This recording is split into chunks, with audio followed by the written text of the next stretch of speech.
work activities.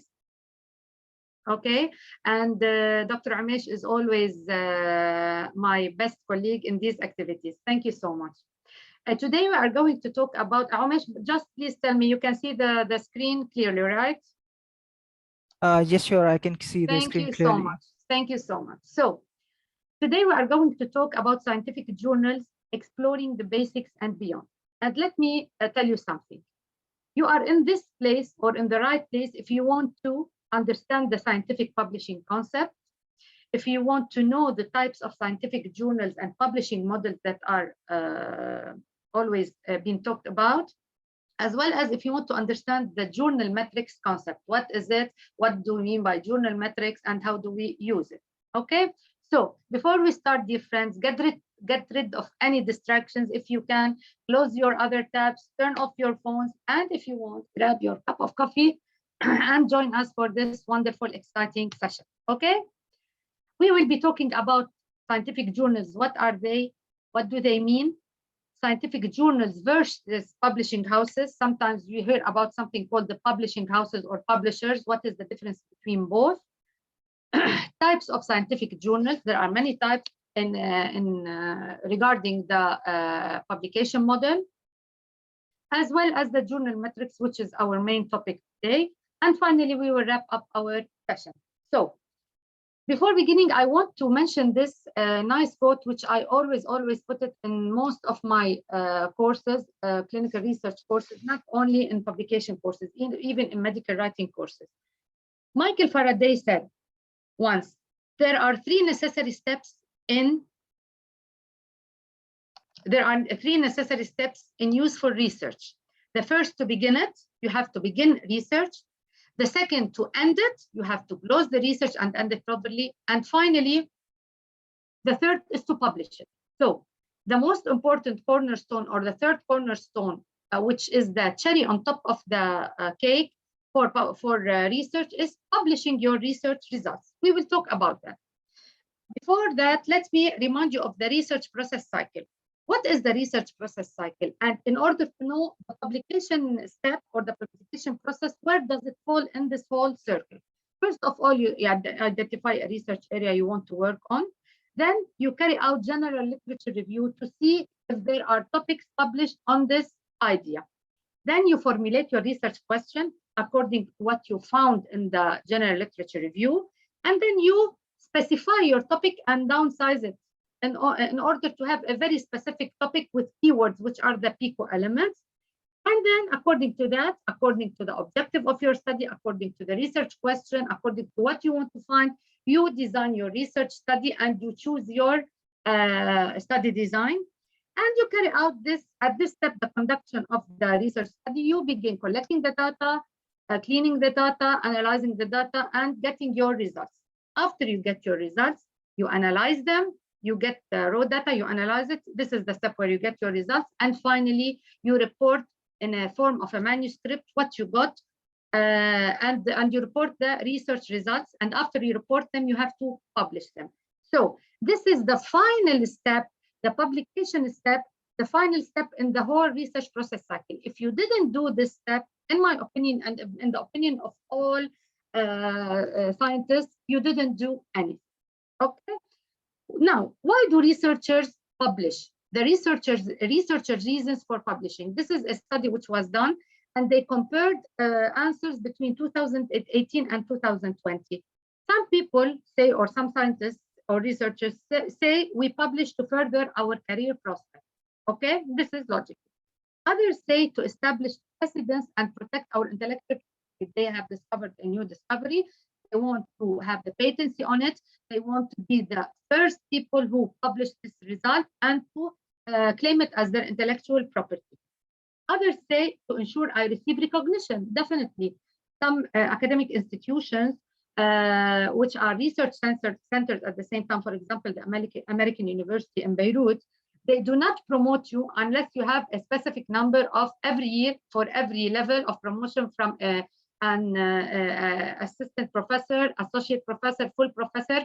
Every step needs a certain number of publications where you have to be recognized as a researcher in these in this definite number of publications. And when you ensure that, you will get promoted. To disseminate results and further knowledge. As you know, science is invented, or scientific research has been invented to share the knowledge. Can you imagine if we didn't share any scientific results since ages? We would be still at the penicillin age, okay? And finally, some say to secure funding or future research for future research projects. If you want to have a fund money from certain organizations in order to make a very big research study, you have to have a track in publications. You have to be a tracked publishing scientist, okay? Also, I want to add to all of these, the most important thing is to validate our findings, okay? Because if you didn't publish them, if they didn't get peer reviewed in very good known journals, your findings do not have any value. They are not valid at all. I cannot take the findings of any study, even if it was made in the best laboratories, and apply it to my patients or to my practice. I have to validate my findings through what? Through publications. Once they are published, they are valid results. Therefore, if you did not report it or publish it, here we can say report meaning publish it. If you did not do that, you did not do it, as if you did not do it. Okay? So now, what do we publish? I'm talking since 3-4 slides, publishing. What do we publish? We publish articles, or we publish scientific articles in journals, okay? And these scientific articles have many types. They can be original research. We will not talk about that now because it is not the scope of our lecture. We can do other lectures in that, but they can be in the form of reviews, in the form of primary, secondary, or tertiary literature. We can talk about that later, okay? What are the scientific journals where these papers are published? These papers are published in scientific journals. Okay, what are scientific journals? Or let me put it in another way. What is a journal? Okay, a journal is a periodic publication. From the word periodic, it means repeated. It means it has a certain cycle. Some are published weekly, some are published bi-monthly, some are published journals. I mean, some are published monthly, quarterly, bi-yearly, every 6 months, or even yearly. Every journal which is yearly published will have one issue which is a copy of the journal, which contains many articles, and the number of articles depends on the journal. So it is a periodic publication, which means that it is a repeated publication. Okay. Another characteristics, or what is it? How do we define it? Appearing at regular intervals, as I said. You cannot publish this month, publish twice monthly, and then quarterly, and then you go back and publish weekly. No, the journal, it has a certain scope, criteria, everything, and it is indexed as at a certain interval. You cannot change the intervals. Third, no termination date. Journals or articles that are published in journals, they don't have expiry. Once you publish them, they are a fingerprint for life. Okay. Definitely, some journals close down, shut down due to certain reasons, political reasons, economic reasons, financial reasons, whatever. But if there are no reasons, the journal can go on and on and on forever. Okay.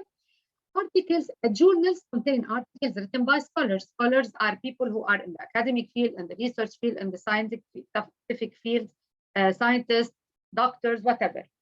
And it is dedicated to a specific subject area. If you look at these, one of them is for example, talks about cells, the other about science in general, the other about astronomy, about gynecology. Therefore, you cannot have a journal which has different articles with different topics. It has to be defined, it has to have a specific defined subject area, okay? And because it has a defined subject area, it can be read, or it must be read by specialists in that field. Definitely, if you are a gynecologist, you don't have any prohibitions in reading any other articles in, for example, ENT, okay, or in orthopedics, no problem. But you will, it is not your field of specialty, okay? Also, journals are a vehicle to share the findings of a scientific article.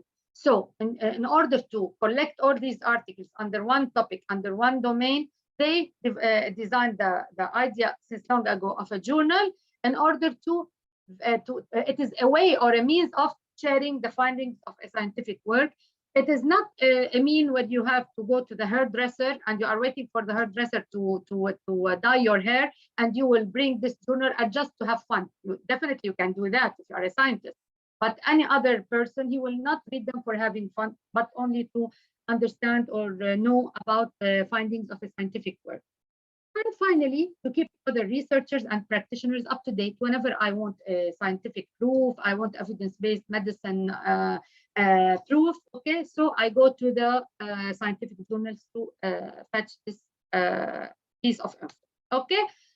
The first journal was launched in 1665, can you imagine? And by Henry Oldenburg, and it was called Philosophical Transactions. It was so journalism, publications, articles are as old as 1665, okay?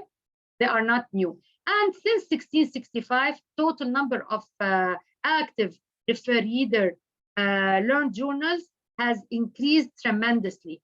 Tremendously why? Because simply research and development, scientific research, everything has developed. Number of researchers has increased, and therefore the need for more journals, for more specifications in journals have also increased. For example, in oncology, or let us say hematology, in the old days, we used to have only hematology journal. Now, in hematology, you have a specific journals, for example, for leukemias, and even you have specific journals for LCM, LMM, whatever, okay?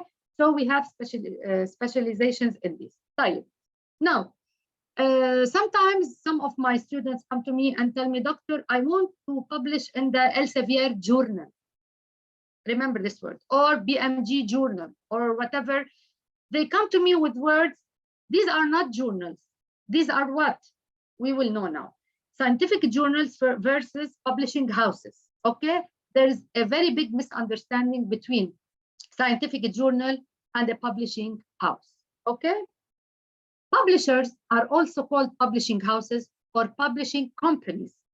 A publishing house, it is a company that takes the written work of the scientists or writers and make it available to the general public, okay? So it is a company which is managing journals. Under it, there are many journals, okay? And this publishing house might be in charge of printing journals. It can print journals, it can print books, it can print books and other material, okay? Examples of publishers or publishing houses, and I'm very sure you have all passed through these: Elsevier, BMG, Springer, Walter Kluwer, Wiley Backwell, Nature Group. All of these are publishers. So sometimes, as I told you, some of my students tell me, doctor, I want to publish in the Nature Group journal. This is wrong. All of these are companies, and under these companies, we have many journals, okay? Under these companies, we have many journals. Now, let me give you an example. For example, if you know this Nature, which is a company or a publishing house, it has many journals under specific topics. For example, Nature Biology, Nature Immunology, Nature Medicine, okay? Nature Genetics. So when you go to your professor and you want to publish, you tell them, I want to publish in immunology journal related to the Nature publishing house, okay? This is the correct term and the correct word, okay? Now, publishers, what do? They really add value. They are not only companies with secretaries and administrative work and just they have journals, they collect monies and they print. No, they have, or they offer the journals the technical infrastructure, which is what I told you about, the administrative, the professional infrastructure, everything, the technical infrastructure. Second, online publication. They offer online publication for journals. In the past, before having these publishing houses, they used to have only one journal in a building, and they have to use the printing machine, and they publish only printed versions. Now, these publishers, they support the online publication, okay? Electronic editorial office, they have invented something called electronic editorial office. Editorial office is the office which deals with the management of all the articles coming to one of its journals, of one of the journals of this publishing house, and they have electronized it. as we say. Okay, in the past you used to send the paper by email, by courier or the post office. Now it is electronically done. Okay. There is something like the good clinical practices called publication best practices. Publishers, they abide to the guidelines or the rules about publication best practices. These are guidelines, standard operating procedures, which secure the authenticity and validity and the quality of what is published. Also, they are responsible for print distributions. Print meaning that the printed version, which is like this, which is a paper or a journal, as it is, you don't get it online downloaded, you get it by hand. Okay, hard copy. So they are responsible for that, meaning that any institution who has a subscription for this journal, which is related to this publishing house, who is responsible for distributing it and sending it monthly to the offices of doctors, the publishers. Okay, and definitely the financial support, anything needed for the journal, printing it, distributing it, as we said, editorials, the reviews, etc. They secure the financial support. Therefore, as you know, having a good publishing house means having good journals under it. Okay. And finally, the marketing media, as you see in they do so much marketing campaigns. They index their journals in very good index basis, and they are responsible for marketing. And when they market these journals, definitely your research paper is marketed with them. Okay. Now, we have many modes of publishing. We have the print versus the electronic mode. The print mode, it is you get the paper hard copy. Okay. You have a print only mode. You have a print and online mode, meaning that either you go and buy it print only, buy the journal as it is, or you download it online and it can be bought as it is. Or there are journals with publishers who are electronic publishers. They have only electronic journals. They do not have printing machines. They do not print these journals. Now, what is it? What is the difference, or why is electronic publishing mode overpowering the print mode? Because electronic publishing is easier. It eases the workflow of publication. It speeds up publication process. The author submission, you submit online. The peer review is done online. The production is done online, and even the distribution. Whenever you want the paper and a click, you can download it. Okay, and also the electronic content. Because we have online papers or online journals, we have more content available to more users. Imagine that the journals that are only printed, don't have online version, we don't know about them. I've never heard about them. Okay, it is very difficult to get them. So more content is available through subscriptions or through pay-per-view. If you want only to make a subscription for the whole year, or if you want to take this article only. Okay. This is regarding to the modes of overpower. How do publishers get journals? How do they get their journals? Or how do they collect all these journals under their umbrella? Either by launching brand new titles for new research areas. For example, a publisher, he has 10 topics and he doesn't have any journal regarding gynecology. So he launches a brand new title, gynecology, for example, for a new research area, which is gynecology. Brand new, from scratch. Or there are some publishers who want to close their publishing house, who have 200 journals and they are short of money. They want to sell some journals, so they sell them, and therefore you get or you transfer journals from other publishers to you as a publisher, or you take on journals previously self-published and closing down. There is a journal which is independent, it wants to close down, then you take it and you refurbish it, you design it, you rebrand it, and you collect it under your umbrella. This is why journals are found under publishers. Okay, now, regarding the scientific journals, this is the story about the publishers, and we are done with it. The scientific journal itself, it has two publication modes, and I'm very sure you have all heard about them. Okay, the first publication mode is, sorry, I'm having a problem with clicking. Okay. We have the open access and the non-open access, or the subscription publication mode. Okay, you definitely you have heard of that. The open access is from the word open access. It is open and access. It means that the journal articles are freely available on the internet and only openly accessible to everyone. Anyone can download the article and can get it. The subscription or non-open access are initially visible to people who have subscription in the journal, meaning that we have two articles. The one article, I click on it, it is downloaded, it is an open access article, okay? Another article, I click on it, I get something or a note. If you want to buy the article, pay $35, for example, or make a subscription in the journal, okay? Why are these two models, and what is the difference between two models? Why some researchers have their papers downloaded directly and others do not have their papers downloaded directly? And the papers which are subscription only or non-open access, what you see from them is only the abstract, okay? So the exposure for these researchers and their work is limited. Why? And what are the characteristics of open access and subscription journal?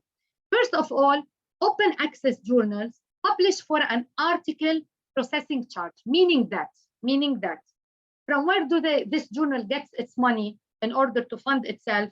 From the researchers. I am a researcher, I want to publish this article, I pay article processing charges, I pay $1,000. It ranges from $250 until $3,000. I pay, and it depends on the journal, on many factors. We will talk about them in the next webinar. So I pay for that article processing charges. The journal takes the money from me, and therefore, as if I am paying for the journal to put it free for people. Okay, I am presenting it as a gift for the people. Okay. Then the article processing charges are charged only after acceptance. When you submit your paper, if it is not accepted, you don't pay anything. If it's accepted, they send you. It is accepted. If you want it published, then you will have to pay this amount. And at the beginning, you know how much amount is going to be paid. Okay? Content, as we said, is available for all. And all of us, we have considered these journals. But what happens is that, can I afford it? I cannot afford it. And honestly, I have many publications, more than 25. Till now, I haven't paid anything for any publication. Okay, I publish in subscription journals. Okay, now subscription journals, if I, as a researcher, submit my paper to this journal and it publishes it for free. Okay, so where will this journal get its funds from? Its running costs, operational costs, it gets them from people who make the subscriptions. The other way around. Okay, so you as an author, as a researcher, publish for free, people pay.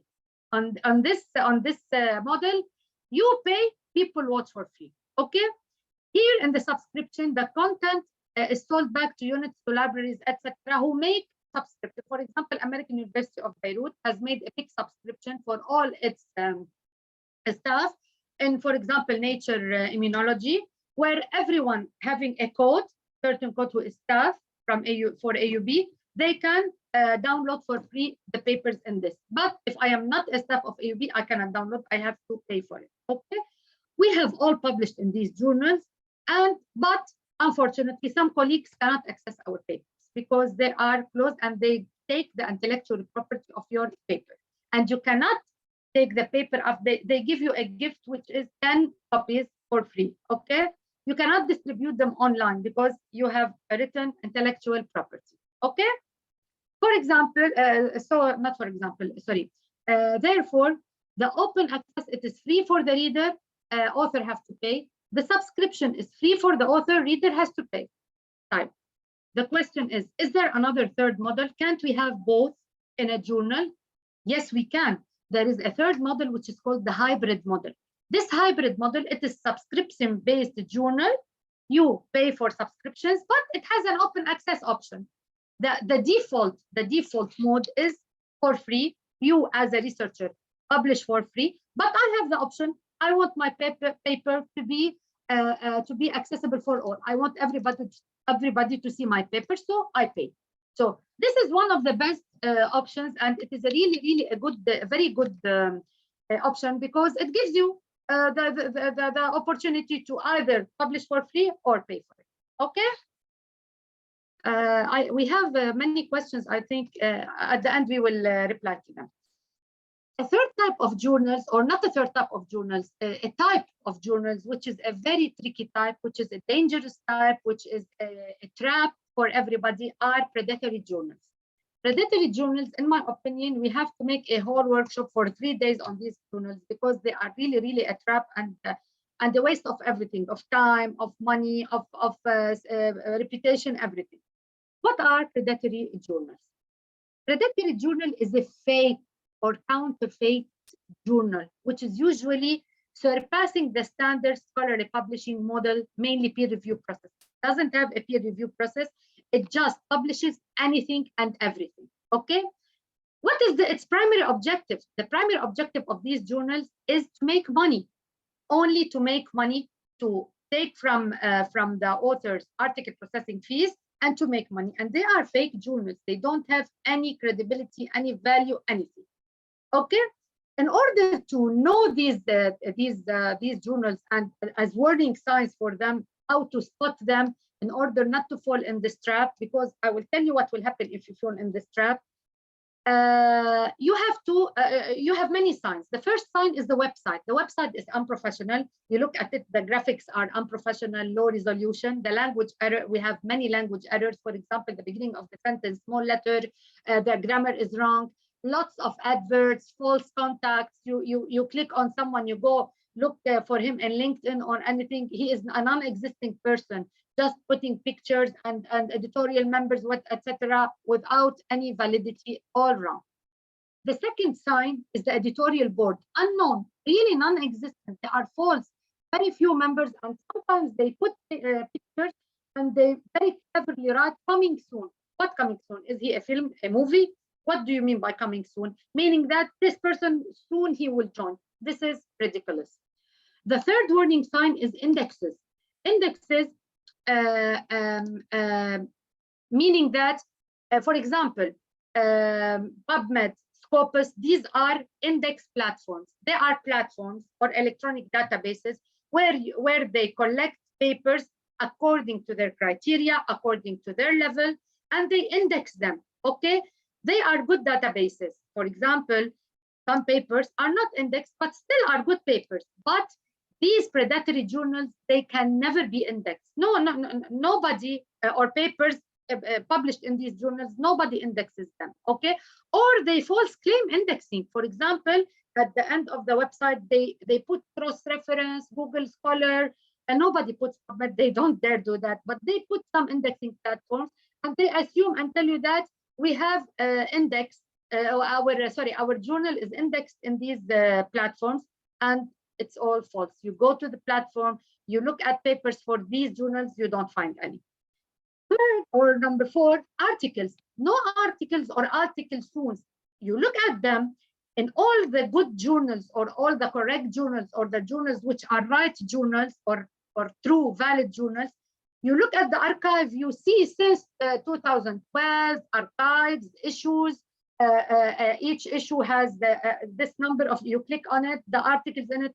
Most of these websites, because they are fake, no articles, or under the archive, articles coming soon. Okay, again, watch out for that. The fees, open access fees charged on submission, not when it is accepted. They tell you when you submit it, pay money. Okay, and no info of the fees in the website. In any respectable journal, you go to the website, fees for publication, article processing charges, and they write it. These, they don't have anything, or they don't mention anything. And if you want to withdraw your paper from them before, when they accept it, if you want to withdraw it, respectable journals, okay, you can withdraw it after the peer review, although it is unethical because you have wasted the time of the reviewers. But for a simple reason or some reason, okay, maybe you have discovered the conflict of interest, anything. If you want to withdraw it, okay, for respectable journals, you can withdraw it with a letter to the editor-in-chief apologizing and explaining the reason, okay? And they will not pull you by the hand, okay? But definitely beware of that, because your credibility next time you are a researcher as I told you, publishing houses has many journals under them. Maybe one day you want to publish in another journal under this publishing house, you will have the reputation that you have wasted the time of the reviewers, you have submitted, they have reviewed it, they have given you good comments, and finally you said, I will withdraw it. It may make a drawback on you. Anyway, for these journals, the fake journals, if you want to withdraw it, you have to pay, okay? But definitely no one listens to them. They cannot sue you, but for the very beginners in the research field, they can fall in this trap, okay? And another warning sign, which is very, very, very important, and it is a distinctive feature of these predatory journals, I have put it in a slide alone, watch out for the spam emails that they send you. As a starter, as a fresh researcher, you will be very happy because you will receive day and night from these journals, dear acclaimed, valuable Dr. Sama Al-Tabba, we have looked at your research profile and we offer you this. We want to publish it. It gives us great pleasure to publish your paper in our journal. And what do they do? They give you promises. It will be like that. It will be like that, etc. And by the way, they are all spam emails. No single respectable journal sends emails to publishers asking them for papers. In one condition, they send it on their website, call for papers, meaning that, for example, they have one of the journals which is not getting so much papers. And usually this happens with the journals of very specific topics, okay? So they may put very respectably in their website, call for papers, meaning that, please, if you have any topic in these papers, we will be more easy in the review process. We will make discounts for you. This is very respectful. But these people who are sending these emails, they are not even correct. Okay. Another distinctive characteristics, they do not care about the quality of the work published. To be very honest, there is no review process. The review process usually takes between 3 weeks to 3 months. The good review process, and some paper journals, they have 2 reviews, some of them they have 3 reviews. Okay, these people, they tell you in 3 days we will review it. What paper can be reviewed in 3 days? What type of review process is that? And also they don't have an editorial board from the to begin with. Okay, and another thing, and another trap is that they ease for you and they make it very easy that submission, journal submission step. They tell you just send us the paper via email. In the upcoming webinars, one of the webinars, we are having a series now, editorial series it's called, and I am taking a lead in this. In one of the webinars, I will dedicate it only to the publication process, from choosing the journal until getting this happy email, it is accepted, and until you are getting further than that, the link for the PDF of your paper. Okay.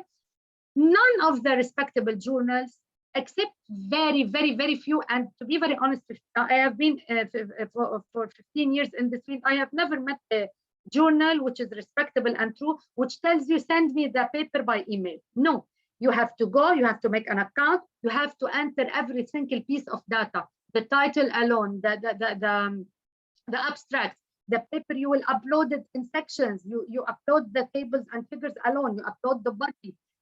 Some people with blind review, meaning that no identification for the author, you have to remove the author page, okay, title page.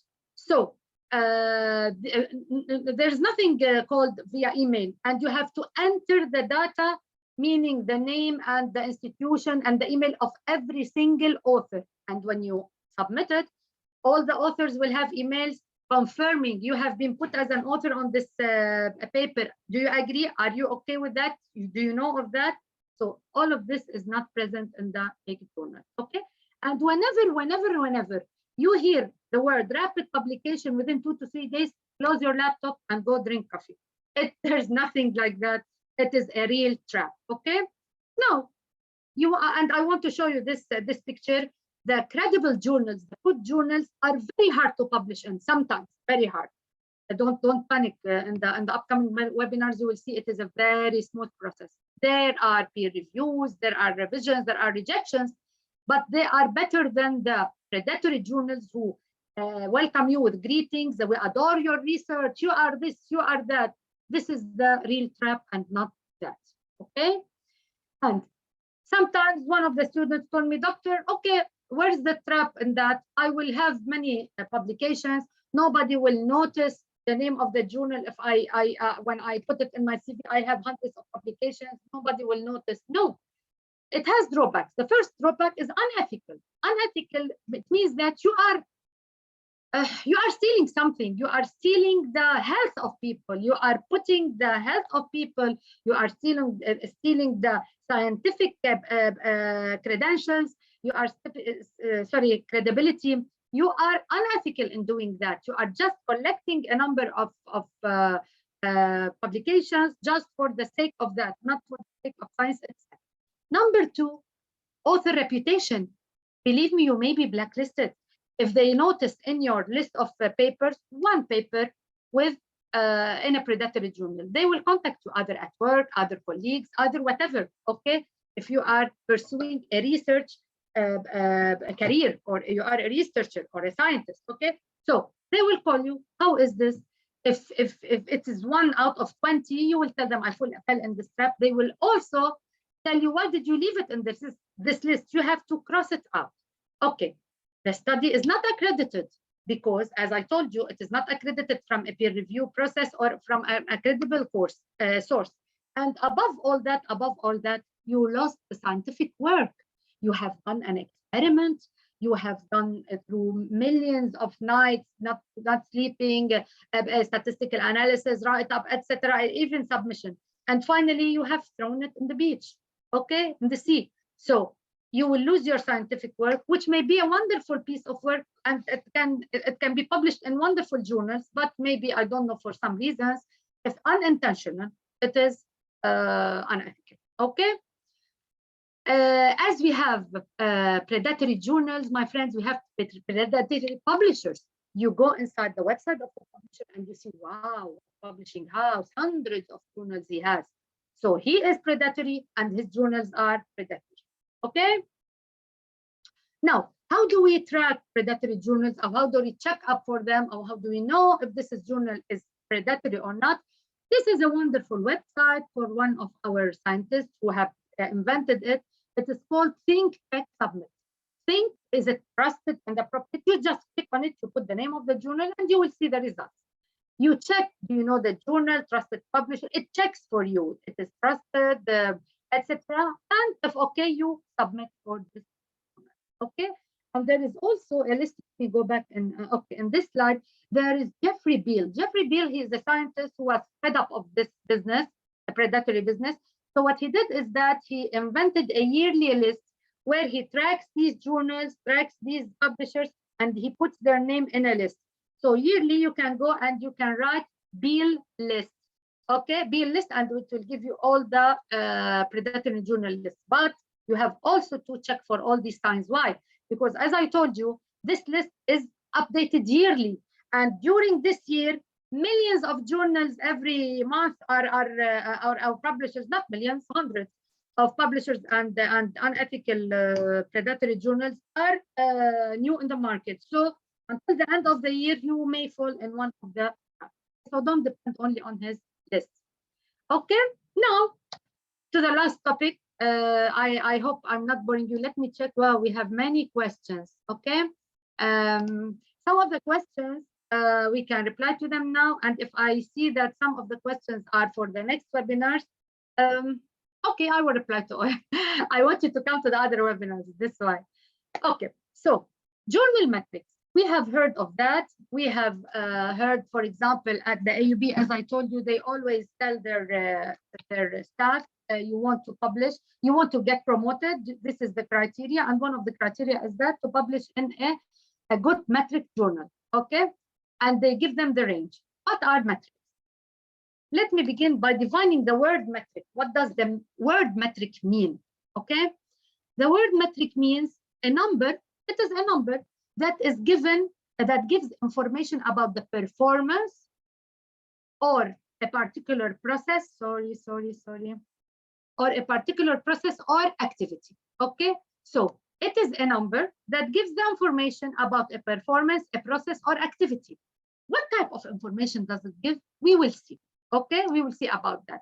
For example, if you go to a hotel and they tell you you have to go to this airline and you have to reserve for your vacation in the Bahamas and Hawaii, and you have these two hotels, 3-star hotel and 5-star hotel. So the metrics are like these stars, but for the hotels, they represent the service, the bed and breakfast, the breakfast dishes, etc. For journals, what do they, or articles, what do they show? Okay. First of all, the basic concept of these metrics, we have 3 types of metrics. You have always heard of the journal metrics, which are, I will not spoil the idea in the second slide. We have the journal level metrics, which tells you about the level of the journal and other information. We have article level metrics, which is the metrics at the article level. And we have author level metrics. Okay, metrics at the author level. Therefore, not only hotels or airlines are evaluated by metrics, also journals, articles, and authors themselves. As a journal has an impact factor or a certain metric, there are many types of metrics. Also, me as an author, I have a metric. Why? What does it mean? But let me tell you something first. For the focus of this webinar, we will talk only about the journal level metrics. In the upcoming webinars, we will cover these two, the article level metrics as well as the author level metrics. Okay? Now, who provides the publication metrics and why? There are many associations and institutions or companies that provide these metrics. One of them is Web of Science Clarivate, and we will see now each one, what does it provide, okay? Web of Science Clarivate, it provides a certain type of metric. Metric meaning a system, okay? Or a type of a number which tells you something about the paper. Scopus Elsevier is another institution which has another metric, okay? For example, even at the hotels, in the hotels, some companies are responsible to give stars to hotels, to evaluate them, giving them 3 stars, 4 stars, 5 stars. Other companies, they give them a scale, 1 of 10. According to company, for example, Web of Science Clarivate, this hotel takes 5 stars. According to Scopus Elsevier, this company takes from a scale 1 to 10, 5. At the end, all of them are metrics which give us idea about this journal or author or article, okay? Like the metric system, it is pounds in America or London, I think. It is kilograms in Lebanon, but at the end, it is a measure of comparable measure, okay? Google Scholar have its metrics and it provides metrics and altmetric. The difference between these 3 and altmetric is that altmetric measure the media exposure. Who is more interested in your article, how many times it has been downloaded, for example, but what type of people are downloading it, this type of statistics. But the other ones are scientific, based on the content, okay? Now, what are the major journal ranking metrics or indicators? As I told you, we have a scale from 1 to 10, we have stars, etc. Now, we have the first one, which is the most important one, the most famous one, and everyone knows about it, everyone runs after it, and most of the institutions or the journals and their guidelines, they talk about it. It is called the impact factor. The impact factor, it is calculated based on index journals in the JCR. Yearly, we have certain institutions which make reports, output reports, which is called journal citation report. This report tells you a certain criteria. I will talk about them in the upcoming slides, and the result is an impact factor, is a number, okay? So this is the institution which gives the impact factor, okay? The eigenfactor, also the same as impact factor, it is calculated based on the reports of the journal citation report, okay? And you will tell me, why do we have different metrics? It depends on the institution itself and depends on the indexing platform, who who is indexing the papers. It depends on you as a researcher, okay? It doesn't matter. Site score calculated based on the index journals in Scopus. For example, I told you PubMed depends on impact factor. All its journals have impact factor, okay? In site score, for example, in Scopus, all its journals deal with site score. You look at it, all the journals are according to the site score. And another score, which is SCImago Journal Rank, SJR. So in Scopus, you cannot find impact factor or eigenfactor. You see the site score or SCImago journal rank. And at the end, I told you it is the same. Whether for example, an impact factor of 3 is equivalent to a site score of 0.2, for example. So if I come to you and tell you, not 0.2, 1.2, if I come and tell you my paper has a site, this journal has a site score of 1.2, don't tell me, no, it's very low. No, because as an impact factor, it's 4, equivalent to 4. For example, I'm giving numbers which are not true, okay? And finally, we have the SNP, if you have heard of it, social source normalized impact per paper. And this is calculated based on the Center for Science and Technology Studies, okay? CWTS, okay? The most important one, or the most important two, the impact factor and the site score. I will just tell you about the impact factor, and definitely, as you see, every journal, it has its own citation metrics or metrics, journal metrics. Okay. Now, what do impact factor? What do journal metrics tell us about? I told you it tells us about everything, not the bed and breakfast, not the view of the hotel, not the location. No, it tells about the journal quality, the prestigious of the journal. How qualified is this journal? How prestige is it? And in order to know that, there is a certain criteria that is put, okay, by these institutions, where if the journal meets these criteria, it will have this metric. And not only that, the metrics are calculated in another way. I will tell you the formula of the impact factor in a while. So it tells me about the journal quality, how prestige is it. It tells me about the article reach. The more the articles are read, cited, reached, the more the impact factor or the site score or the metric, the more it is high. Article impact or influence. For example, this journal is a journal about nanotechnology, biotechnology, whatever, and the other journal is about general medicine. Definitely, this journal will have higher impact factor due to the impact of its articles that are in it. Okay, the dissemination. To where it is disseminated, what does it cover? For example, it is a local journal, an area journal, or a national or international, etc. And researcher impact. Who are the researchers who are publishing in this journal? The higher the more prestigious the journal, the better the researchers, the higher the journal metric it will have. Okay. Now, the impact factor, I will only talk about the formula of the impact factor because it's somewhat important. I will give you an idea. How do they calculate it? This report, which is yearly report, this is the impact factor of this year, for example. The total number of times its articles were cited during the 2 previous years. For example, we are calculating the impact factor of Journal X in 2022. They collect all the number, the total number of the times these articles in this journal during the 2 years 2021 have been cited, meaning used as a reference, and we divide them over the total number of citable articles published during these 2 years. I will give another more close number. For example, this journal, during the 2 years 2021, it has published 100 articles, okay, 100 articles. From these 100 articles, 50 articles have been published, or the articles have been published cited 50 times. So they divide number 50, which is the total number, these 100 articles have been cited 50 times, divided by the whole number of articles published during these 2 years, which is 100, okay? And you will have the journal impact factor. And definitely, as you see from the numerator, the higher or the more the citations of these articles, the more they are cited, the more they are used as a reference, the higher the impact factor of the paper, okay? And this is a list where you can download it from the internet yearly.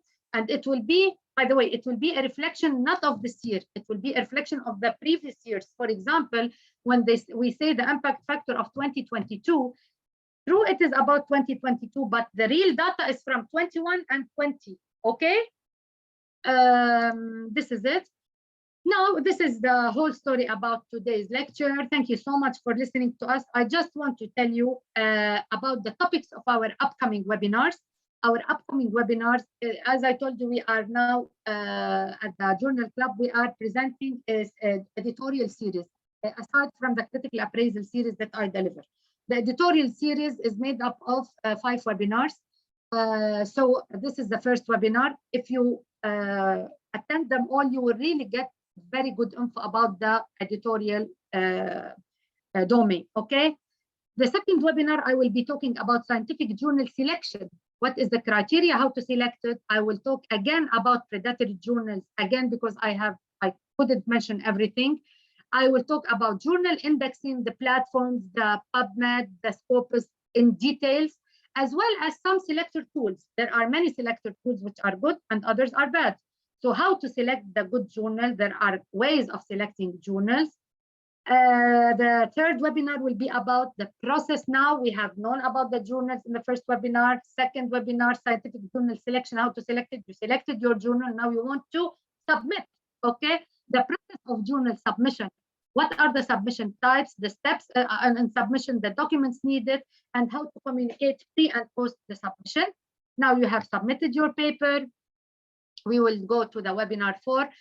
You have submitted it, it is under review, then reviewers' comments will come raining, okay?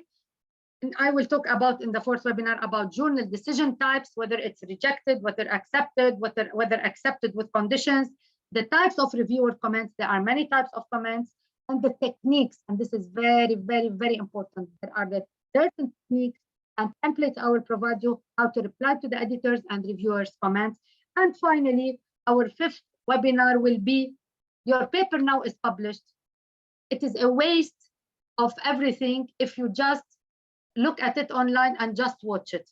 Papers published are to be cited. The more they are cited, now you will understand what I will be talking about. You will have higher author metric, okay? And you will have higher reachability. You will be noticed more. So I will be talking about making your research more reachable, how to let people how to get you noticed, how to brand your research, how to maximize your research visibility, and how to monitor your impact. I am doing all that. How do I monitor if I'm doing good or bad? This year, my metric has gone down. I am less productive. I will work hard. Okay. This is all for today's lecture. I want to thank you all for attending. We have 10 questions till now. I will look at them. And I am very, very proud of everyone who is really interested in attending these webinars and getting new info and knowledge. Thank you, dear Umesh. I love you so much. He is the love of my life, Umesh. Well, thank you so much, Dr. Sama. So firstly, before we go further, let's go on with the question and answers. Yes. Then we will go for the ending of this webinar. Yes. So the first question is, please, we need webinar guide for steps in publishing my research. Definitely, I told you, let me go back here. A guide for publishing my research. This is it in webinar 3, okay? Journal submission and publication. Please stay tuned to us. I will talk lengthily and I'm telling you 2 hours for that. Really, every step, and I will do a demonstration, live demonstration for you, okay? Okay, the second question is the basic criteria for publishing an article at graduation level. Can you please share something about it? Okay, definitely. Regarding the criteria, if you mean regarding the criteria, how to choose the journal, okay? It depends on many factors. The scope of and I will talk about this in webinar 2. If you can see criteria for selecting journals, it exactly replies to your question. But let me tell you, there are many factors. First of all, the scope of the journal. Second, if you want it quarterly, the interval of publication, for example, you want to graduate now and the journal publishes only 2 issues per year. You cannot go. you will go to bi-monthly. Third, according to the quality of the paper, the type of research. Some journals do not publish reviews. They only publish original articles. Some journals even have very, very detailed the criteria. For example, they do not publish original research unless the sample size of the study is 500 and above. Okay, so it all depends. I will be talking, dear, about all that in the second webinar in details. Okay. Okay, so the next question is very easy, I think. What are the indexing agencies? Can you tell some of those? Yes, we have the PubMed, we have the Scopus, Web of Science, cross-reference, Google Scholar. All of these are indexing. I will talk about them. This is it. Journal selection, journal indexing platforms. As you see here, you see, my friends, I have already prepared lectures for all your questions in the upcoming webinars. Come on. Okay. The next, dear. Okay, so the next question is, I think it's a good one. Can we use metric websites to check the predatory journals? Definitely. If you go to Scopus, you write the name of the journal, you will not find it there simply. Okay, so definitely you should do that. Okay, so I guess all the questions are done. Can I answer one of them?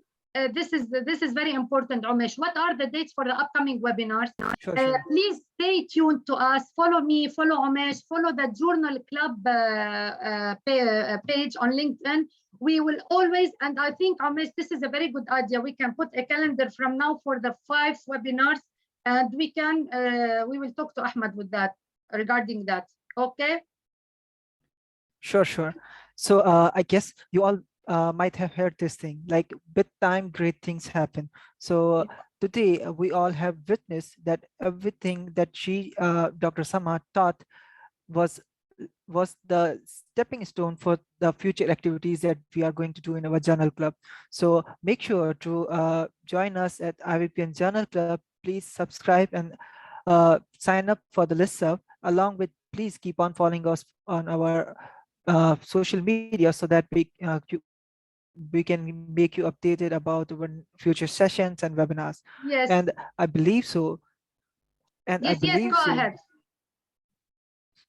And I believe so, Dr. Sama, she had enjoyed this session herself. So we'll be hearing from her soon. And with that, I would like to end this session. And thank you so much all for joining us today. Thank you so much. Wish you all a great evening ahead. Thank you so much, all. Thank you so much. And again, last word, I just want to tell you, Umesh, many questions I'm looking at, asking when are the 4 upcoming webinars? Remind us, can't wait for the next webinars. We will do a calendar and we will put it for you, inshallah. Thank you so much, everyone. Thank you so much for the wonderful moderation, dear friend. Okay? Okay, thank you so much, Al. Thank you, dear.